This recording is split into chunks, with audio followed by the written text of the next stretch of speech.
Sanibonani, igama lami Lubonandipha wakwaMdzanga.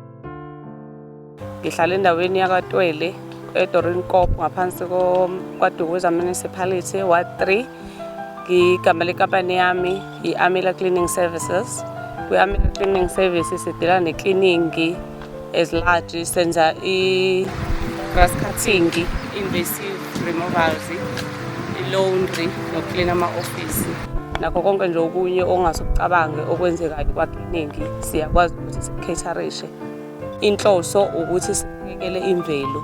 Sinakekela kanjani imvelo? Ngokuthi sibulale izihlahla ezingezokufika ziye zibizwe ngokuthi ama-invasive plants.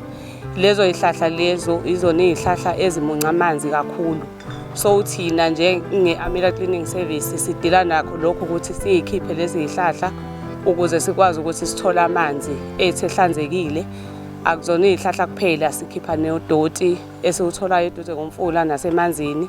Sixwayise futhi kumphakathi wethu ukuthi siyawucela kakhulu ukuthi abantu bethu abenze sure ukuthi udoti ngaso sonke isikhathi uma ngabe umuntu ewuthola akawuqoqe awufake ndawonye la ozofika ulandwe khona umasipala.